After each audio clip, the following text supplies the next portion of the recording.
Peace, love, and light, family. This is Khadeeja at My Femininity Divine. Today I have a very special public service announcement. This video is entitled The Mental Illness of Being Broke. Now, I don't care how you try to spin it. If you are broke and consistently stay broke, then you have a mental illness. Being broke, being in poverty, that's a mental state of mind. If you don't want to stay broke, if you don't want to stay in poverty, then you mentally have to do something different. First and foremost, you have to stop affirming that out to the universe. You have to stop claiming it. If you don't want something to stay in your life, you have to stop giving life to it. You give life to it by the words that you say. So if you're constantly reaffirming, I'm broke, I ain't got no money, I ain't got my check yet, I ain't got 2 cents to rub together, I ain't got a dollar bill to my name, or I got $10 left to my name. You are affirming being broke and being in a poverty mind frame. So the very first thing you can do starting today, right now, is you can get up. The next conversation you have with somebody, the very first thing you can stop doing when you're having a conversation with somebody is stop saying you're broke, you don't have no money. Whether it's true or not, I don't care if you have $100,000 in the bank or $5, quote unquote, left to your name. Never affirm that you are broke. Whatever you want to happen, whatever you want to manifest, you need to speak that into existence.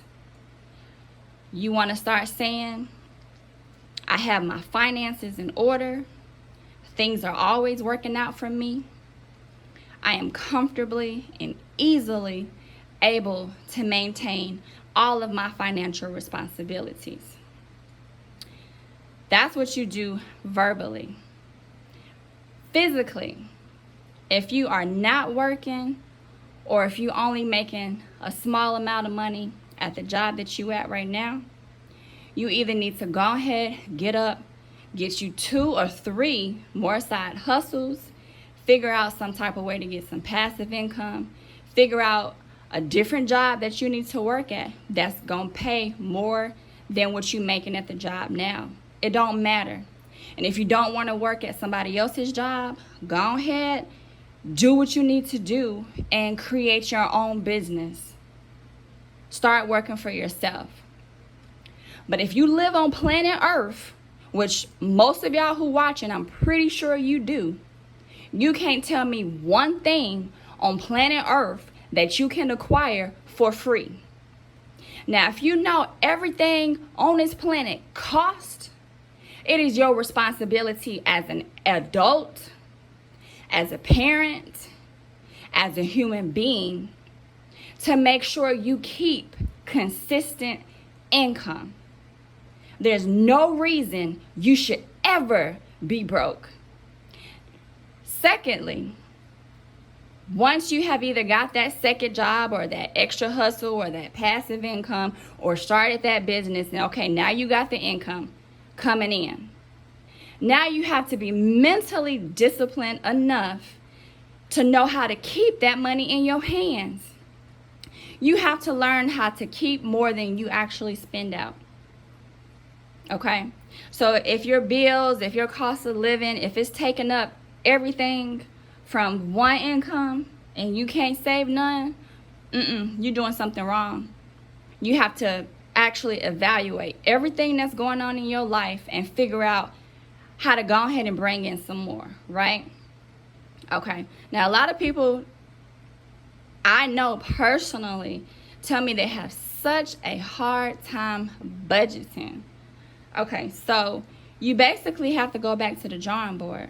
And just like I tell my 15-year-old son, just like I tell my 40-year-old brother, you have to look at the whole pie.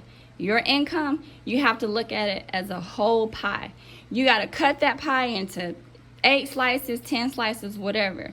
Each one of those slices, start getting you envelopes. And this is what I did for years. Now, I've worked regular jobs and I was able to save. I still paid all my bills, still paid all my rent, and I was still able to save cash to open up and start businesses without having to go into debt or use a credit card or borrow money or anything like that. Businesses with cash out of my own pocket. And this is how you do it. That pie, which is all of your income, slice it up, 8 slices. You get you 8 envelopes, okay? The very first envelope, you're going to write rent on that envelope. Another envelope, you're going to do your lights, your gas, your water. Another envelope, you're going to do food.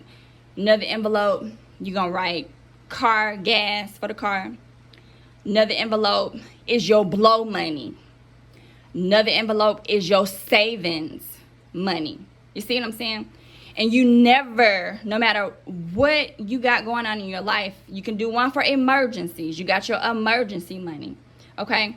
So whatever dollar amount your check is, you're going to divide that check evenly amongst whatever your pie slices, your envelopes, whatever you deem is important in life. You know what you spend your money on.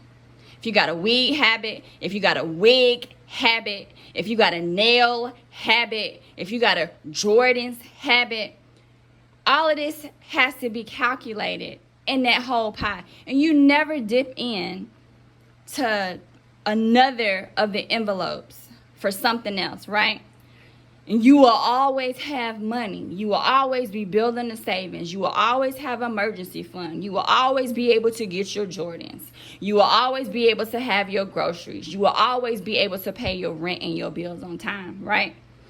What you just have to establish, though, is that you have enough consistent income to cover your overhead, your bullshit blow money, your savings. If you're trying to start a business, you get an envelope for that and you put money into that consistently. If one job ain't fitting the bill for the time being, sweetheart, get your ass up and go get another little something on the side. They got Uber Eats. They got Amazon Flex. They got waitressing jobs. They got warehouse jobs. Now, I'm so much for the entrepreneur, whatever.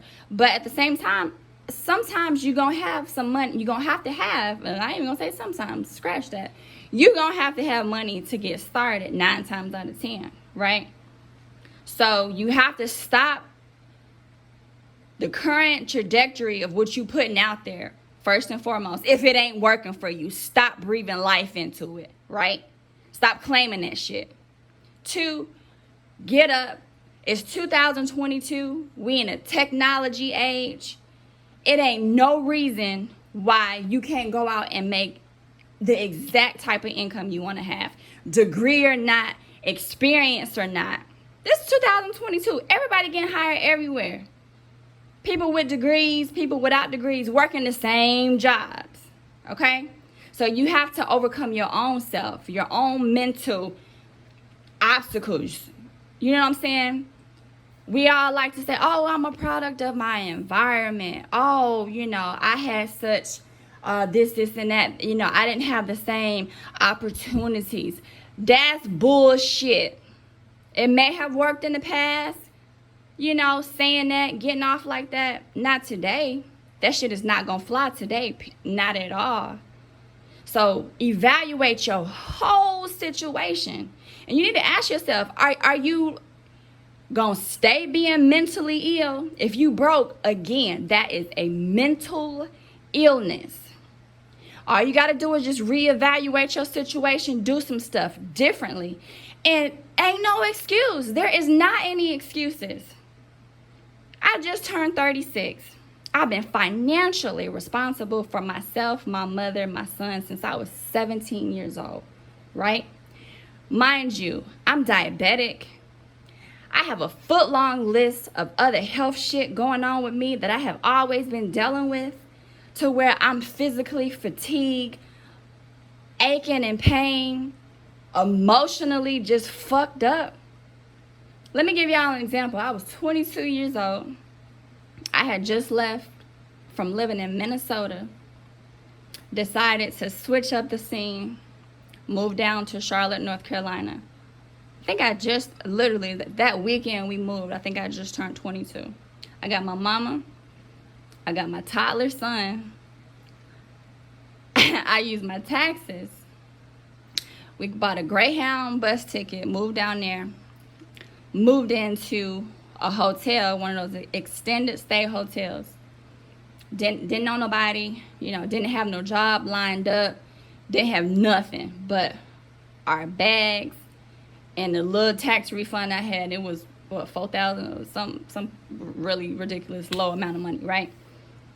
Went down there, started staying at the extended stay, stayed in that extended stay for about 3 months. I didn't have no transportation, no family outside of my mama. My mama stayed and, watched the baby while I got out and work. But even with me, sick all the time, didn't have no insurance, paying for insulin out of my own pocket. Tell me why your girl got 3 jobs, worked 3 jobs for 3 months, saved up, got a place, got a car, the whole 9. But let me tell you what I mean by no excuses. We lived at a hotel. I walked during the week, my Monday through Friday. This was my Monday through Friday routine. Monday through Friday, I got a job at Shoney's. I would walk from the hotel to Shoney's, which is probably, I don't know, maybe a 45-minute walk, however long, whatever, right? I would walk to Shoney's, work the whole shift at Shoney's, walk back, right? Did that so I ain't pay for cab, saving all my money, just saving, right? Okay. So Monday through Friday, I waitress at Shoney's. Saturdays and Sundays, I cashiered at Sam's Club. Now, mind you, that ain't, cashier in general ain't too bad, but doing that at Sam's Club, they got the pallets. People come and they get like $4,000, $5,000 worth of food, them heavy 10, 15, 20, 30 pound packs of rice and flour and canned goods and such like that. So the cashiers, they got to transfer these big heavy ass cans and shit from one flatbed to the next, and you scanning it, you bent over and you lifting this shit. Now I would do overtime all the time with them, right? So I might be working every Saturday, every Sunday, probably doing about 10 hours. For me, that's physical labor. A lot of people might not consider, that physical labor, but I'm real petite. I ain't gonna say I'm always sickly or whatever, but I got some stuff going on. You know what I'm saying? So I'm doing this physical labor. Okay, that's Saturday. Sunday, go back to the hotel, sleep until about 9, get up 9 p.m. after working all day. Third job, consistently, right? Third job, get up about 9 p.m. And my third job, I worked at this little, it's kind of like a little sports lounge that they converted into a club. So, they had like the dance floor and music and all that kind of stuff, whatever. But I was a waitress. So I had a Monday through Friday job where I was waitressing at Shoney's. Saturday and Sunday, cashiering at Sam's Club in the daytime. Sunday night, Saturday night, I'm waitressing at All Stars, the sports bar / club, whatever. Okay? I'm working 7 days a week. I'm financially providing for my mother and my child. Mind you, I'm not getting, to this day, I've never had Section 8. I don't have food stamps.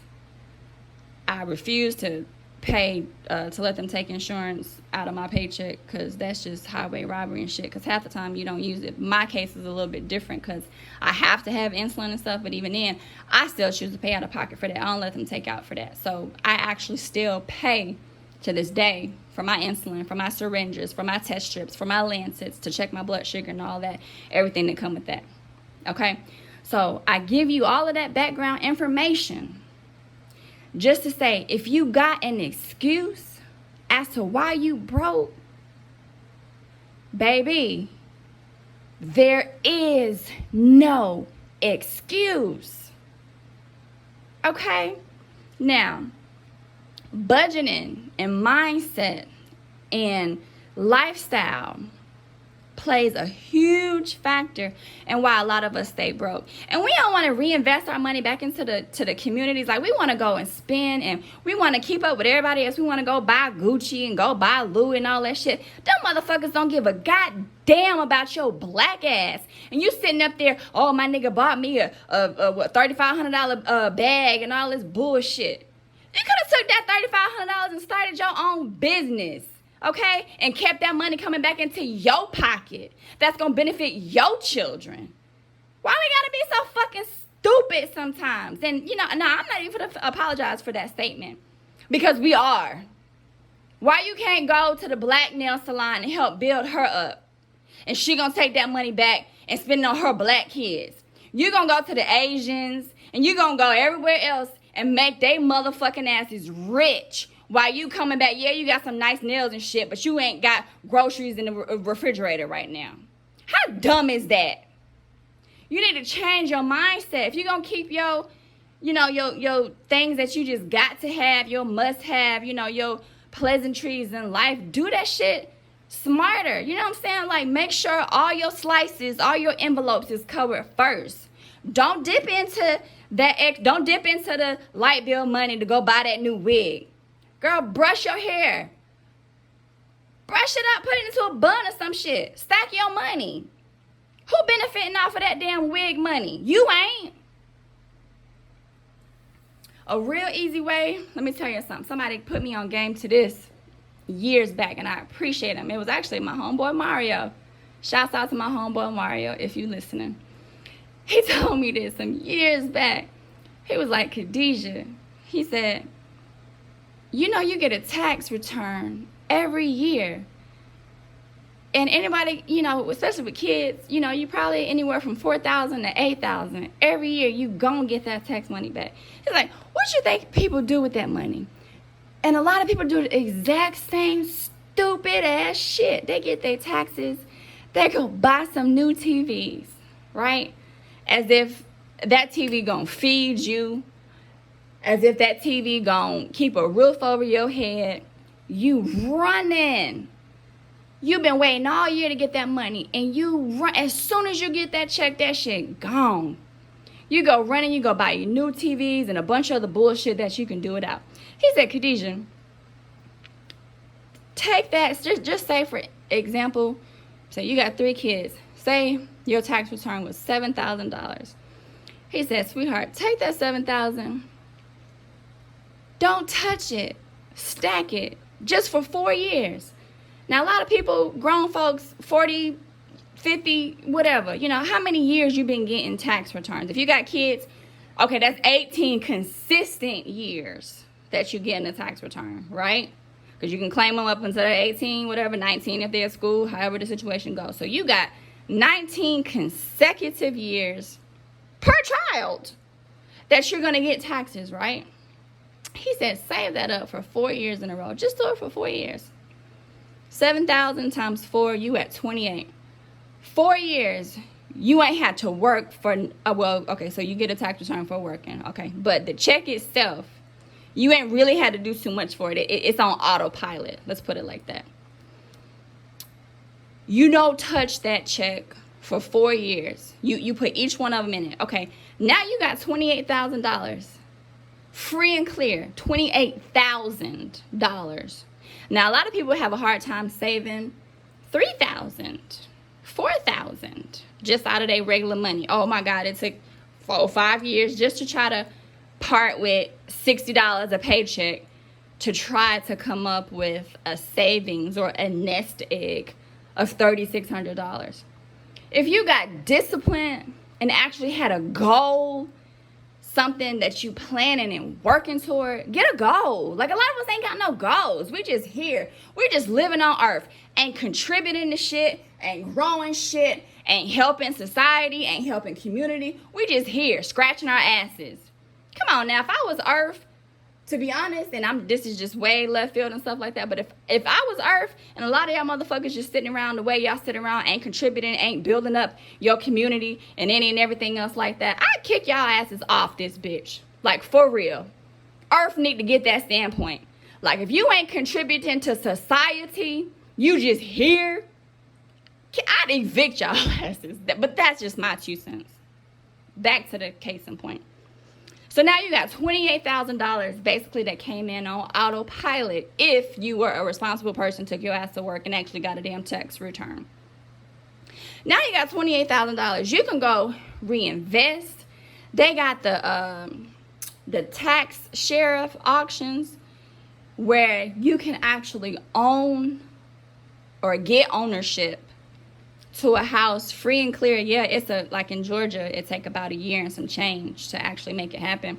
But basically what happens is they got houses that are being sold. See, they got this whole thing with taxes, right? So if you don't pay taxes on the house, you lose the house, so on and so forth, whatever. You got a tax lien, you got a mortgage lien, whatever. Okay, the person who issued the mortgage, they issued the mortgage to that particular person who applied for that loan, but the mortgage was not written and applied to the property. So the mortgage lien goes to that person, right? So that person defaulted on their mortgage, you know what I'm saying? Okay, they don't have no more rights to the house, whatever, that they defaulted, yada, yada, yada, whatever. Okay, now the tax sheriff jump in. Now the house is going up for auction.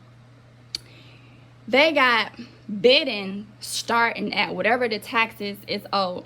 Today is, what's today? June 30th, I think it is. Y'all don't judge me. Okay, so yesterday I pulled up the list. They got a new tax sale coming up July 5th.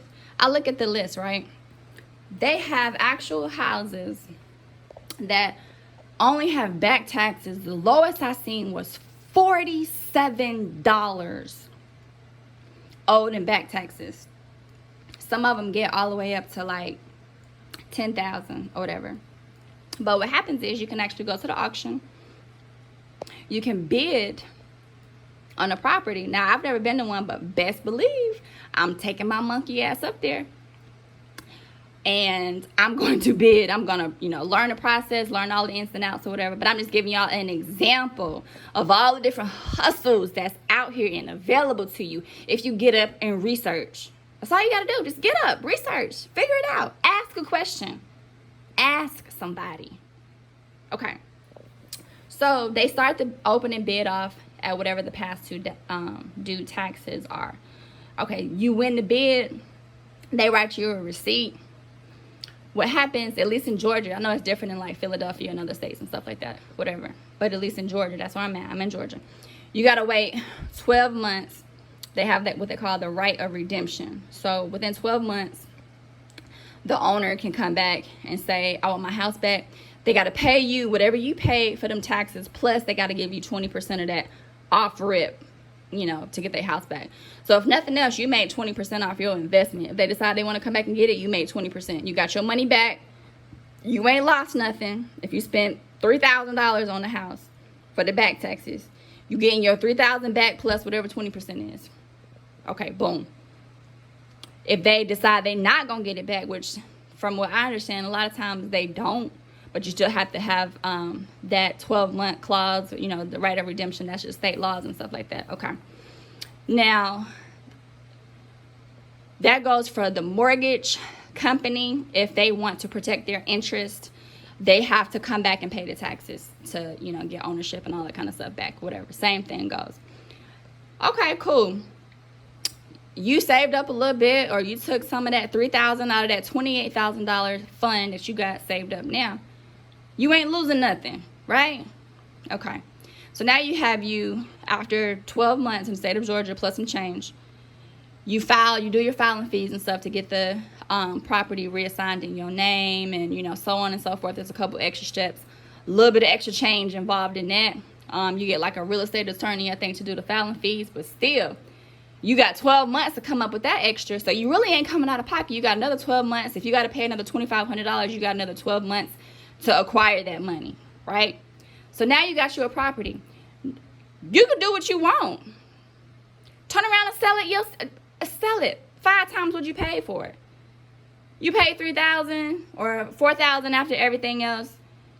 You sell it for 5 times that amount. Now you got you another $20,000. You ain't really had to do nothing, but you got another $20,000. You sold the property, or you chose to fix it up. You chose to rent it out. Now you got passive income every single month, free and clear. But you still want to keep, if you do it that way, if you rent it out, you're going to be a landlord and stuff. You still got to be right with your budget and shit. You can't just be flexing. You got to have you a separate account for if something go wrong. You got to replace some pipes. You got to replace a furnace. You got to replace the AC unit. Don't just be flexing. Make sure you have your ducks in a row. Have your shit together. Have your basics. Have your emergency funds. Okay? All right. So, recap of everything. With all the different ways you can make money, if you are broke and consistently stay broke, or if you live in paycheck to paycheck, which I ain't never understood that shit. I ain't never been comfortable doing that. Oh my God. You know, I'm gonna be real with y'all. There was one time in my life that we actually did not have a place to stay. I was what, 19? For a whole freaking year, we went through some serious stuff, right? But after I had my son, I broke my hip. My left leg was detached from my body. I dislocated my sacroiliac, which is a bone in your lower hip. It looked like an elbow was sticking out at the top of my ass, basically, to give you a visual example. I had to learn how to walk again. They were trying to put screws in my hip. They told me, they said, Khadeeja, if you don't let us put screws in your hip to basically keep everything together, you would never walk again. I said, get out of here with that. I said, I'm going to do physical therapy. They laughed at me. I said, I'm going to do physical therapy. They was like, Khadeeja, your left leg literally was detached from my socket. See, I'm tiny. I'm like, when I had my son, I was probably 135 pounds. My son was 10 pounds, 2 ounces. That's what happened when you're diabetic. It is what it is. The insulin makes the babies huge. He was 10 pounds, 2 ounces. His dad is huge. His dad is 6'6". I think his dad was like 13 pounds when he was born too. So genetics played a role. All that played a role, right? So basically, I'm all fucked up. I'm all dismangled. He got stuck in the birth canal. You ain't supposed to push more than 2 hours. I pushed for 8 hours because he crowned so many times and he was right there. I pushed for 8 hours and I broke my fucking hip in the process, right? Had to learn how to walk again, had to do physical therapy again. My incision I ended up having to do a C-section. They pushed his head back up inside of me and then sliced me open, pulled him out. But by the time I got home, all my stuff was broke and messed up because they didn't know all this had happened. You know what I'm saying? I hollered out, oh, I broke it. And they didn't know what the hell I was talking about. It's like, you know, just labor pains, whatever. But I begged them. I was in the hospital for 4 days. Couldn't walk. They couldn't explain to me why I couldn't walk. They was like, oh, you just had a 10-pound baby. You're tiny. That's why you can't walk. I can't stand up. My left leg dragging behind my ass. I got a fucking elbow sticking out the top of my lower hip in the back. Long story short, that's where I had to use mental. Like, I literally had to do mind over matter, which I'm just saying all this to say that all y'all can do that shit. You can use mind over matter for something as easy as fucking money. Now y'all want to say, oh, money don't grow on trees.